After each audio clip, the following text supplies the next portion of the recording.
Starting off with this developing story, Floyd Shivambu is the new Secretary General of Umkhonto weSizwe Party. Shivambu was appointed as the party's national organizer after he left his former political party, the EFF. Now he will assume his new position with immediate effect after the resignation of Sifiso Maseko. Maseko relinquished the position with immediate effect as he returns to his position after his suspension as Chief Director at the Gauteng Health Department. Maseko held the position for only 4 months. In a statement, MK Party President Jacob Zuma says the decision to appoint Shivambu comes after consultation with the party's National High Command, which is the party's highest decision-making body. SABC News political editor Mzwandile Mbeje is in conversation with the newly appointed Secretary General of Umkhonto weSizwe, Floyd Shivambu. Mzwandile Mbeje, take over. Well, thank you very much, Mahketla, and then indeed, you've quite correctly introduced the newly appointed Secretary General of Umkhonto weSizwe, Floyd Shivambu, is here with us. Good to have you. It's been a long time coming. Thank you very much for having us, and greetings to the viewers of SABC, and greetings to the people of South Africa. Well, you know, they say in politics, a week is a long time in politics, but it would seem in MK hours are a long time. When we're trying to arrange this interview, you had a totally different head. And 2 hours later, you're somebody else completely. When was this process of appointing you as the Secretary General finalized? No, look, the president of Umkhonto weSizwe always interacts with the national officials who are a recognized structure in the constitution of Umkhonto weSizwe.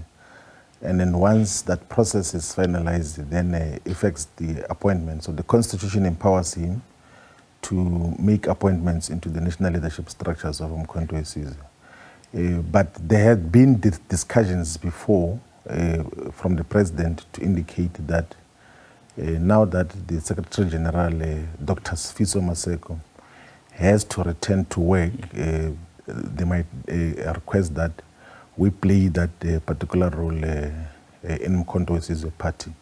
So it has been a process that has been thoroughly discussed, and we've been mandated, and we're going to fulfill the responsibility with the utmost respect and dedication and focus, and dedicate all our capacity to make sure that we build a stable and sustainable organization that is represented in all corners of South Africa. So that is the process that has been ongoing. The good thing about Umkhonto weSizwe is that none of the internal deliberations will find itself in a public discourse before they are communicated. So only once the decisions have been communicated, you will know the position of Umkhonto weSizwe. Otherwise, before that, the rest of the things just become gossip and speculations.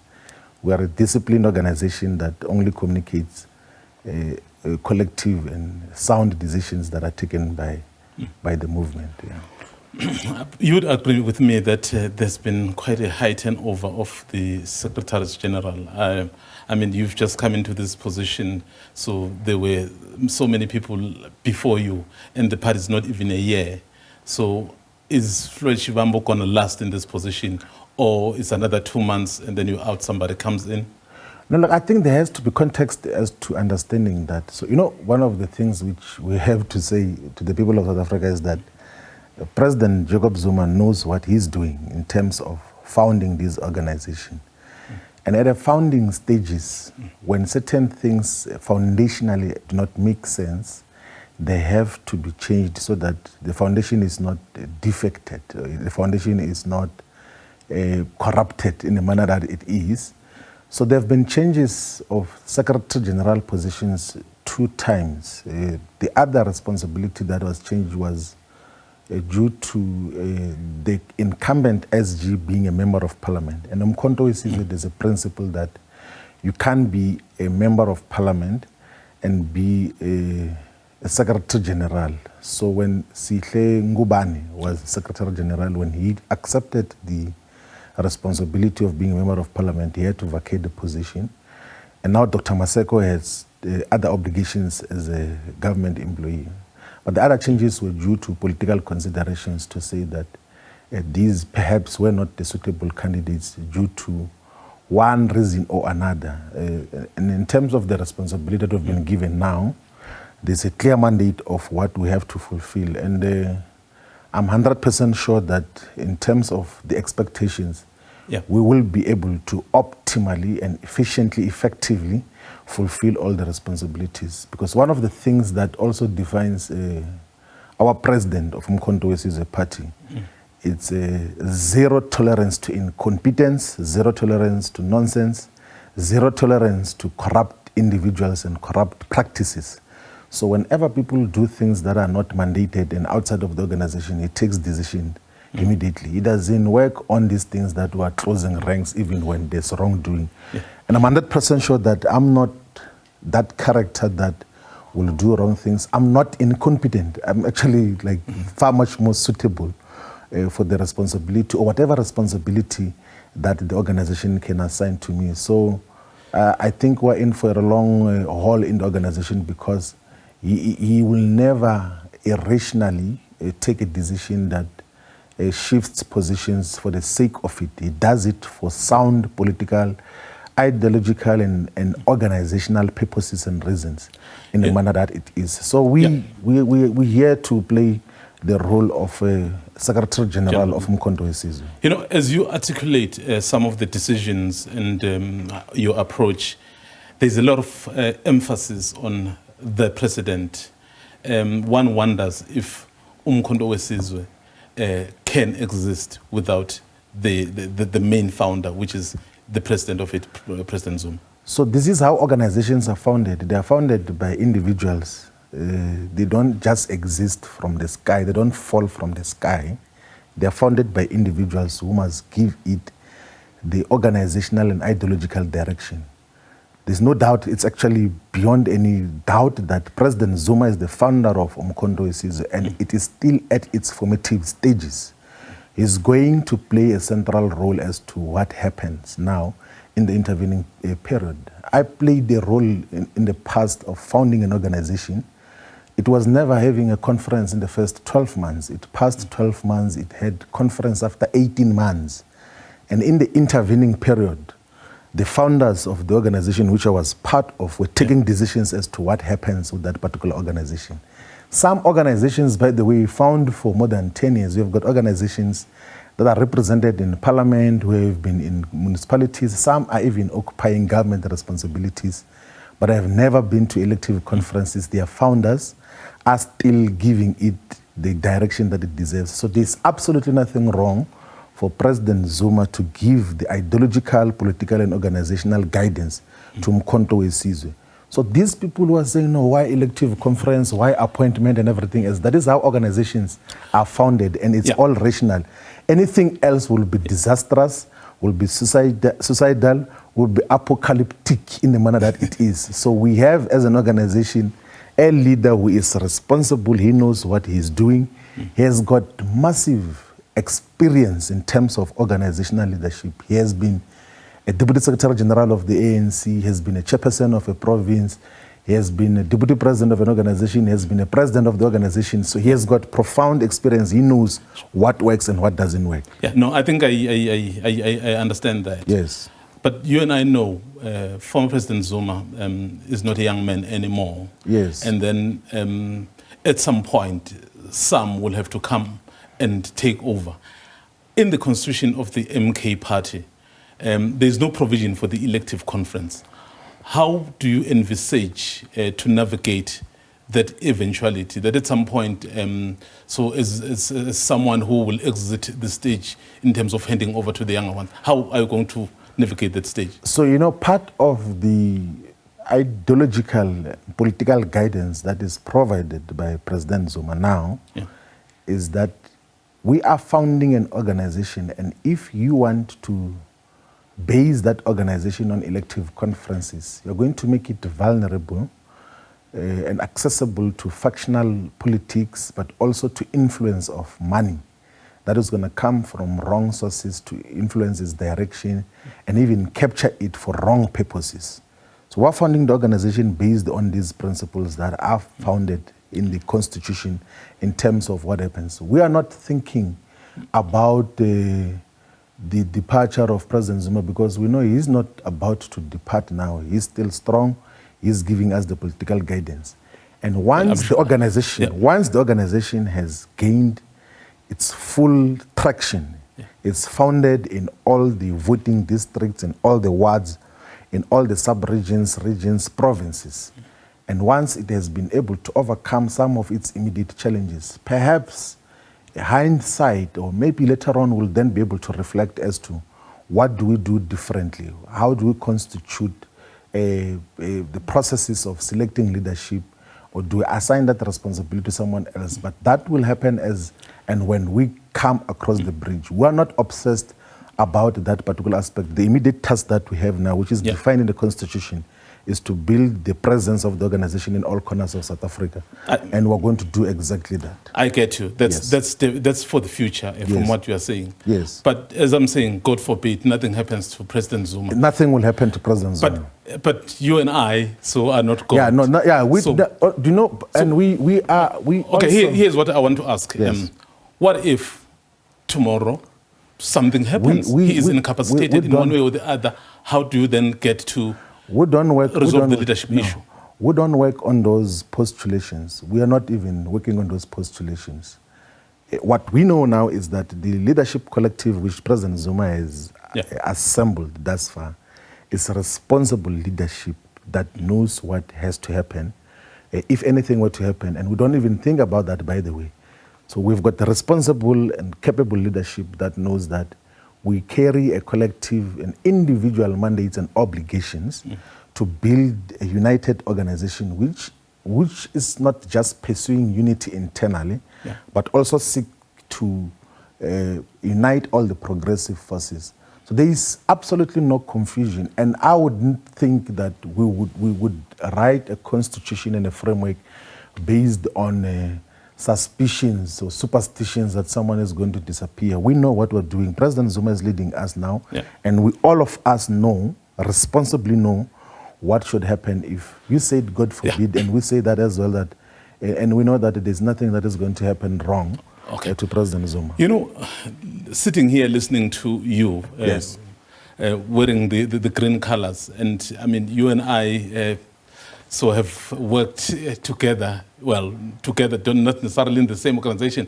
I've been in the media space, you've been in the political space. Yes. So I've been covering it for a long time. So I know how sometimes you viewed matters related to former President Zuma. In fact, I'm reminded of, I think, the 2011 Youth League conference, where I think for the first time you vocalized your view about former President Zuma. I think he was explaining the processes around Libya, and then you were so unhappy.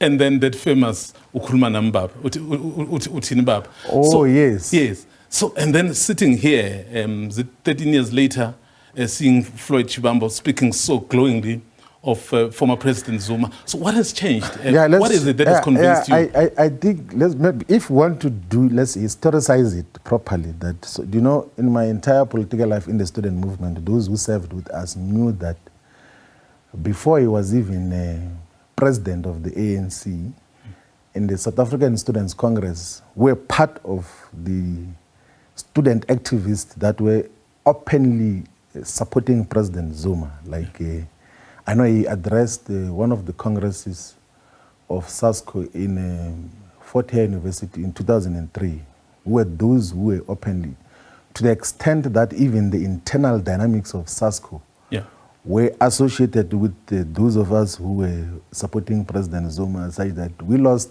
some of the conferences because those who were associated with President Mbeki at that time were dominant in terms of the whole factional dynamics and all of those issues. And then we got elected into the National Executive Committee of the ANC League in 2008.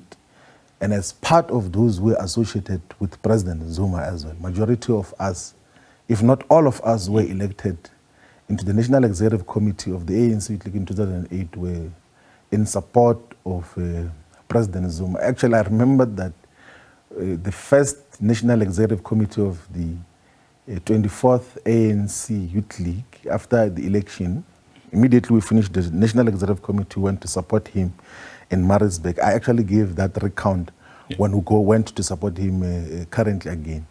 And of course, during the tenure of our ANC Youth League, there began to be some political and ideological differences, sometimes which were subjective in terms of how they got to be interpreted, because in all honesty, there was never a time where President Zuma got to interact with the entire National Executive Committee of the ANC Youth League. But those who were representing us then came with the report that, no, Zuma is selling out, Zuma is doing this, Zuma. And of course, we're under the leadership of whoever was leading us there at that particular moment. And then there was then issue of... Julius Malema? Yes, was the president of the ANC Youth League at that time. And we viewed the ANC leadership according to what the leadership was saying, all of us. That no, there's a problem, then it's a problem in terms of how it got to transpire. And then, of course, the issue that you're making a reference to, then there was the issue as to what becomes the approach to the Libya no-fly zone issue, and then there was that difference which got to happen. And with time, I must have to say this much more emphatically, that, you know, if you are an honest political leader, you can't be presented with facts and proper historicization of what happened in the past and still want to believe in what you believed in before. I think Frantz Fanon calls that a cognitive dissonance, where you just want to believe on one thing even when there are facts that are obtaining differently. What I know about President Zuma now is that he knows where the battle line is drawn.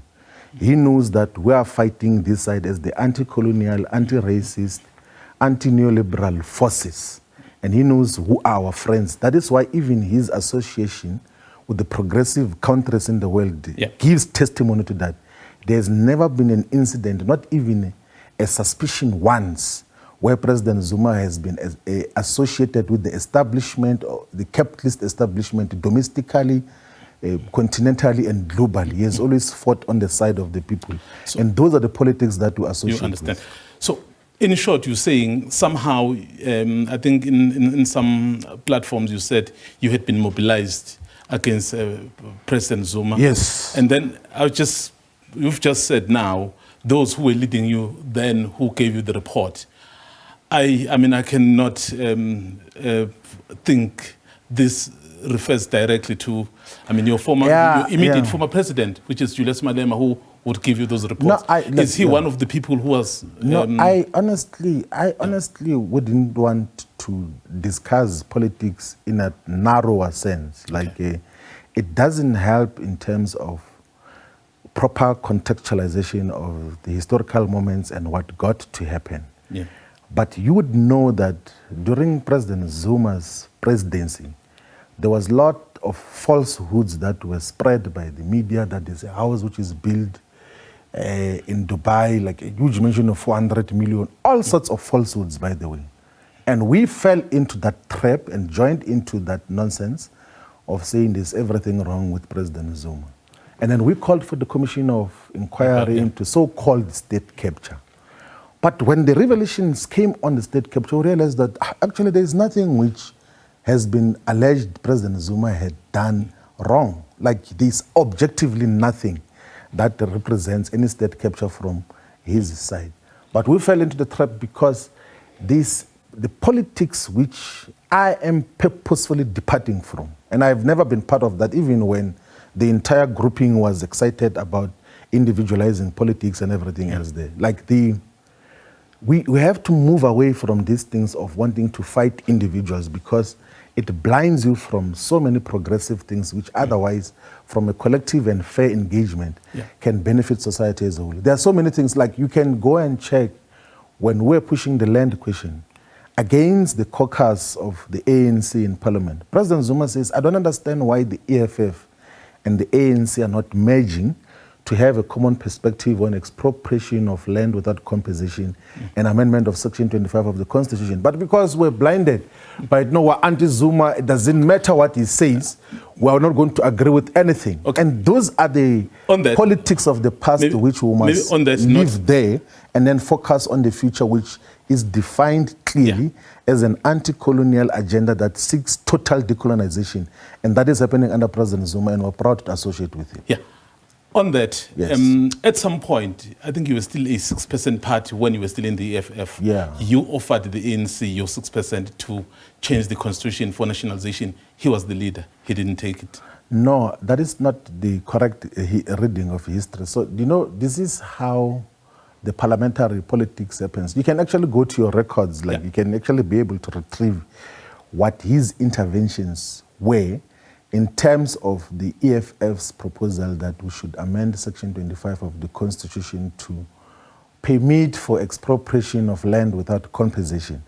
His political guidance to the ANC caucus, even in Parliament, was that such should happen. But parliamentary politics are handled elsewhere by the parliamentary caucus, and they got to distort the meaning of that purposefully. He doesn't sit in the committees that deal with that. He doesn't finalize the processes which the committee, the committee which was assigned to deal with that work, deal with.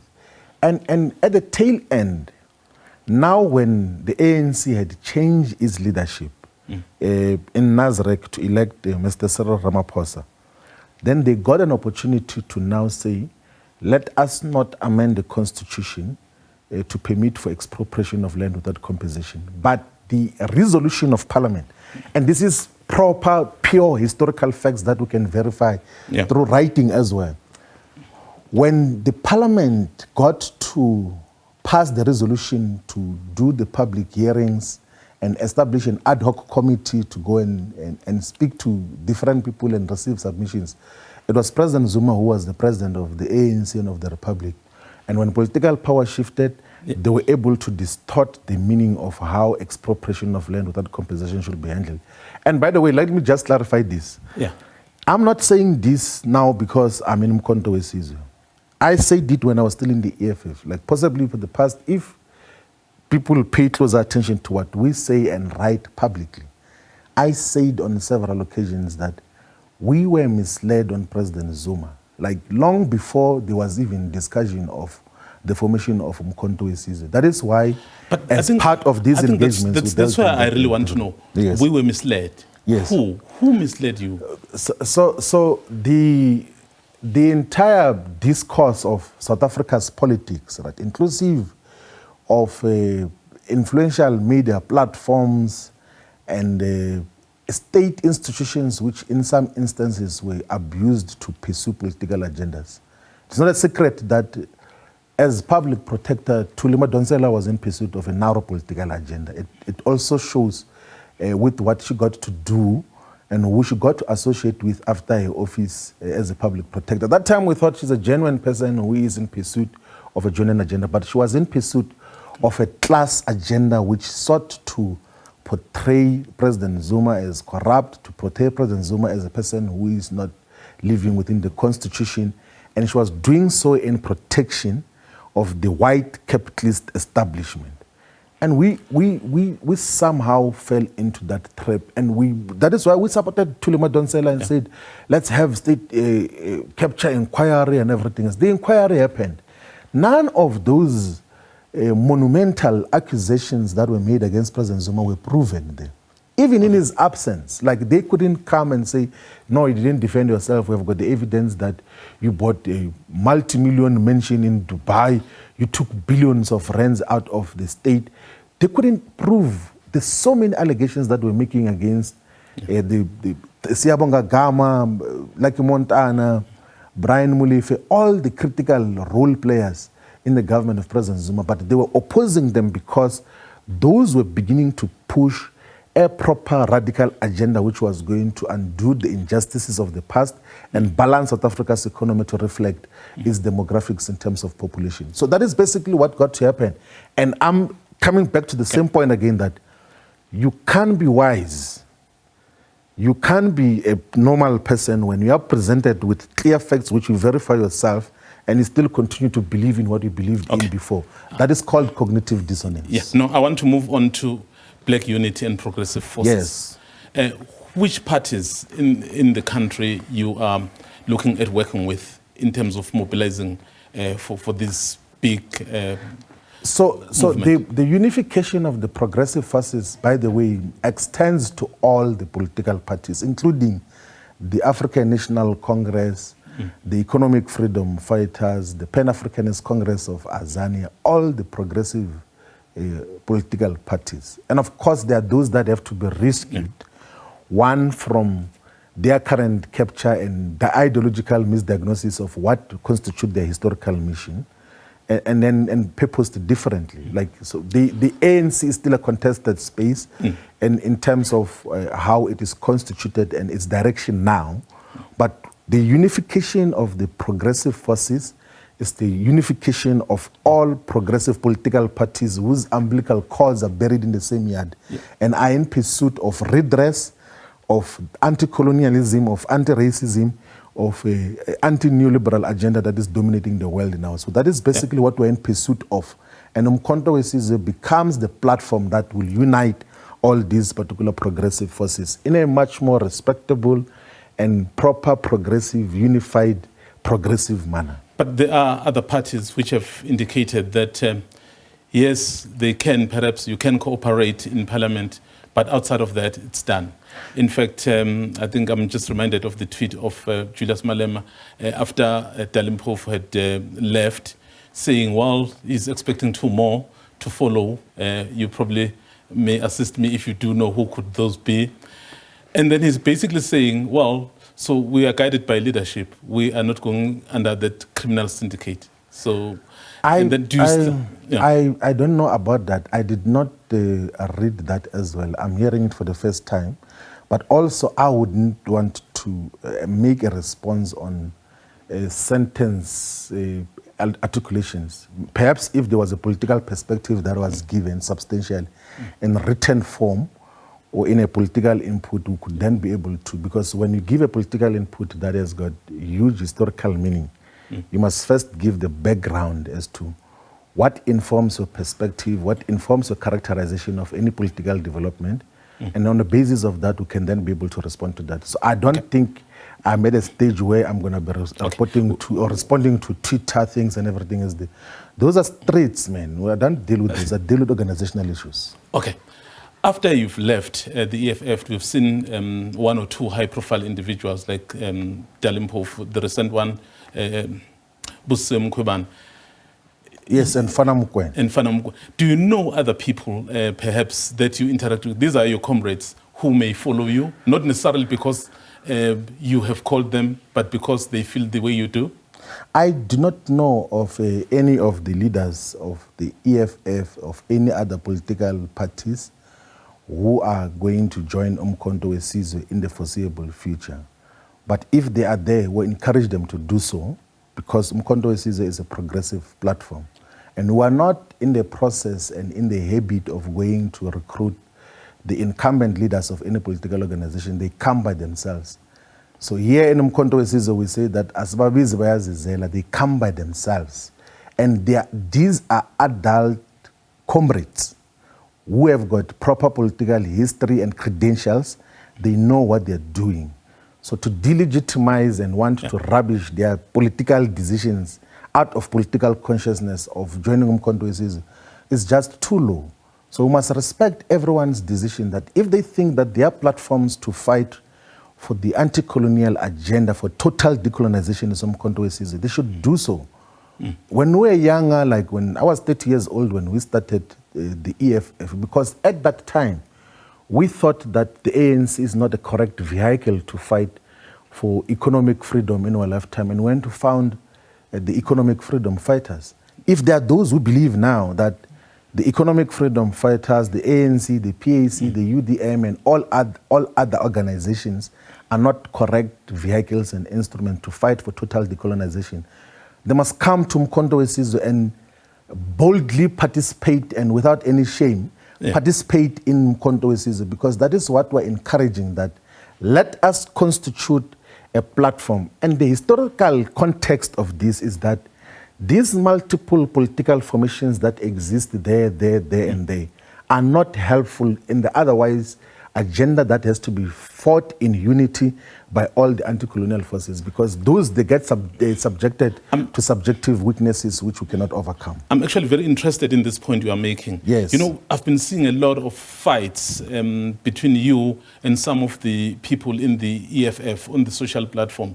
So how are you going to be able to work together with some of those people? I don't fight people on social media. Well, never you actually on Snout no. you I honestly, those are kids. We sometimes have to be educated, and we have the patience to educate. I don't have those type of interactions. And leave now that I'm Secretary General or National Organizer of Umkhonto we Sizwe. Historically, I don't interact in those platforms in a narrow and much more defocused way. What we have an obligation to do all the time as leadership is to provide political consciousness and education. And that is what we exactly do. That this is the historical context of what we're busy with, and these are the facts that we're dealing with. And that is it. And it's not even in a way of trying to do chit-chat with liberal kids and everything, as they would then think that they can then deal with this. Just because we're moving towards closure now. Yeah. What's your relationship with Dr. Mbuyiseni? He's my brother.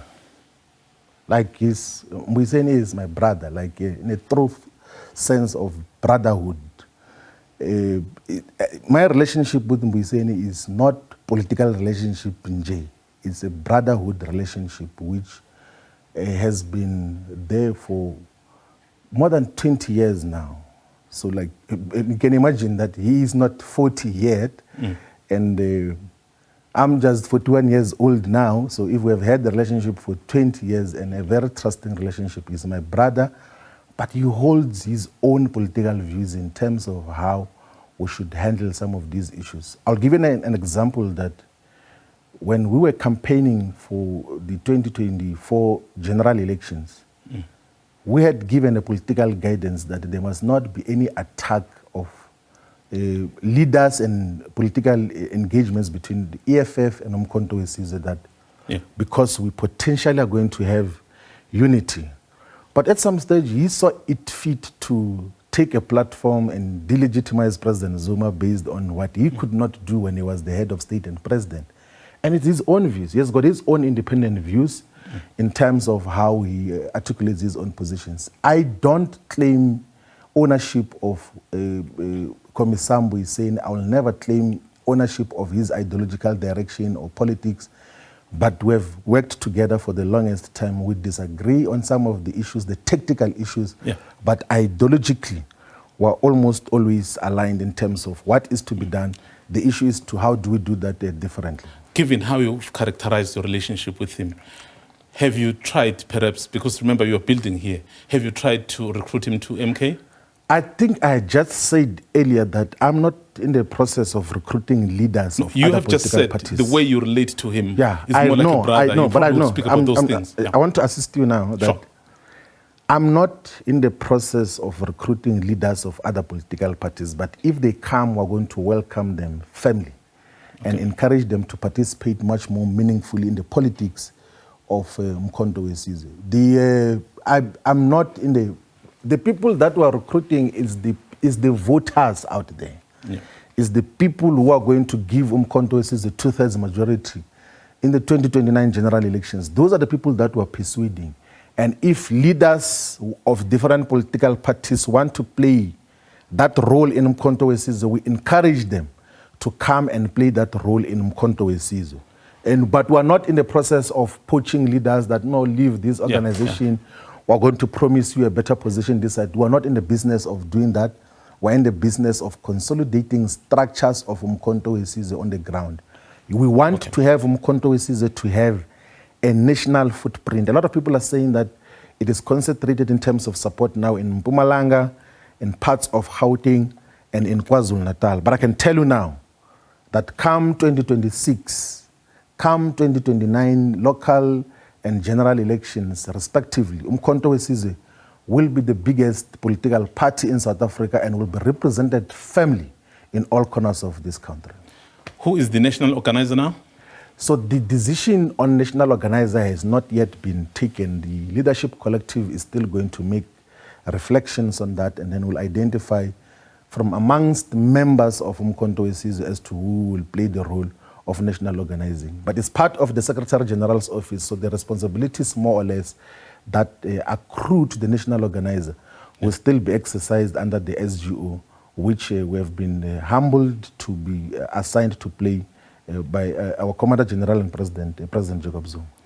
Well, I hope once you start to hit the ground running, so you'll not be very scarce. No, we'll we're definitely going to be doing work of the organization. Today we're going to be going to Tabazimbi. There's a re-election there to interact with structures of the organization. And one thing which we always appreciate is that Secretary General's work is not in media rooms and in press conferences.